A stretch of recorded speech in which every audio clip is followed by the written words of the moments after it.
Hi, I'm Casey, your business buddy. In today's session of Start Small, Grow Big, we will be looking at how to write a business plan. A business plan is not a complicated document like many people have made it look like. For many small business owners, it is a dread to write a business plan. It shouldn't be so. My objective in this particular session is to demystify business plans. Make it as simple as possible, and the next thing you have right there with you is your business plan. Yes, it can be that simple. As we go through this class, with your pen and paper, get ready to have what it takes to write your business plan.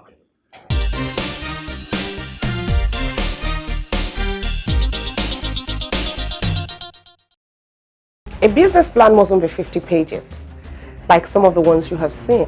It depends on the content you have. What we will achieve today is let you know all the components of a business plan, the subheadings, and while you answer the questions under them, you would have composed your business plan in its entirety. The number one component of a business plan is the executive summary. Like the name implies, it is a summary of everything that you have written. If you have gone through the session where I discussed the reasons you need a business plan, you would have seen that one of those reasons is that it's a document required of investors. And if it is a document required of investors, it means they would definitely have to look through what it is that you have written. The executive summary seems to be that particular component that investors are particularly interested in. Truth be told, no executive would go through your business plan line after line, meaning that your executive summary has to embody everything you have in your business plan. You need to give it your best shot. It is a summary of everything you have in your plan.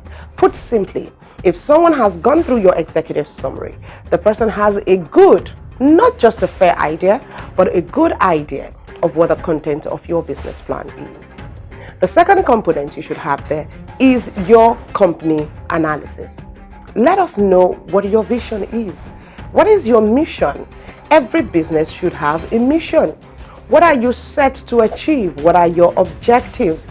What are you aiming for? What do you tick for? It's important that you have this under your company analysis. Let us know if you are a legal entity, if you've registered with the local authorities. Let us know what you intend for the management of the business to look like. Will you be the one leading the business? Will you have others leading the business alongside with you? All of these answers make up your company analysis. When exactly did you start up this business? When did you get it registered? When was it founded? Who, all of these things. Once you have these questions answered, you already have your company well analyzed. The third component of your business plan is your industry analysis. No one is an island. You cannot play in isolation. You must play within an industry. And in writing your business plan, you would need to analyze your industry. Locally, you need to analyze it globally. This is important because you no longer can separate yourself from the global village. The world today is a global village. Let us see your business in the light of the world. Let us see your business in the light of the globe. Not maybe in the light of just your country or your locality or somewhere where you've positioned yourself. Let us know what the market share is. We need to know if your business is a whale in a pool or if it's a tilapia in an ocean. I say this to say that when you analyze your industry, it helps whoever is reading through. It helps whoever is analyzing that business plan to know if you can get adequate market share. If you're already bigger than the industry that you play in, then you may be stifled. Yes.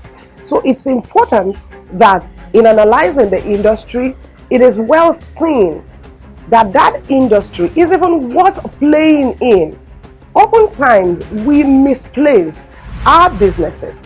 I have seen small business owners peg themselves as someone playing in the technology industry when, of a truth, they are playing in the financial services sector.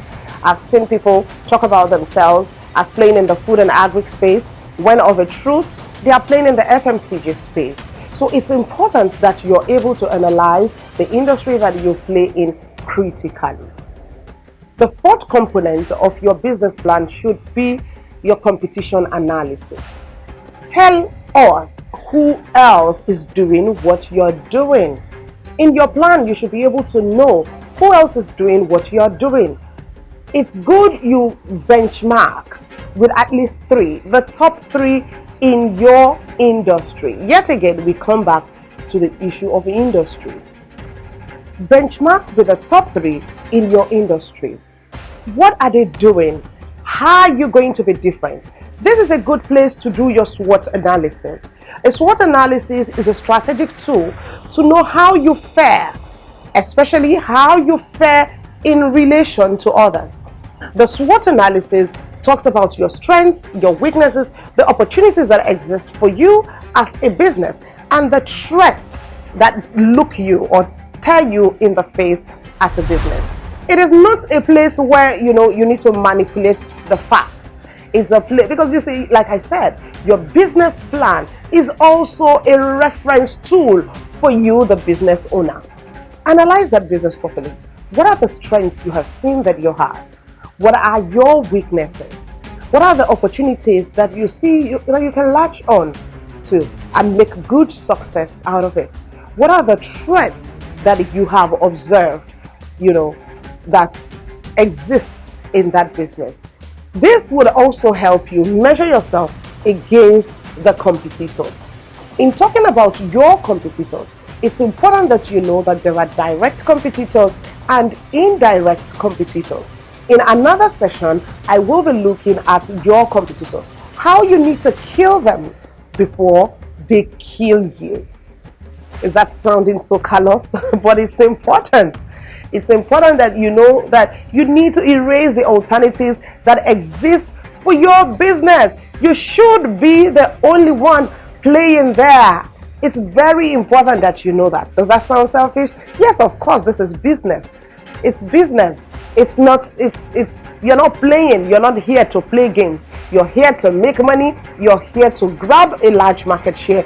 You're here to be the dominant force, and you do not need to be apologetic about it. In the subsequent session, I will be rounding off on writing a business plan. It's important you get the entire picture. Until that particular episode comes up, please stay tuned. Practice some of the ones you've heard. If possible, begin to write that business plan with some of the components you have gotten already. And in the next episode, you would get the remaining components that make up your business plan. I do hope this is helpful. See you next time.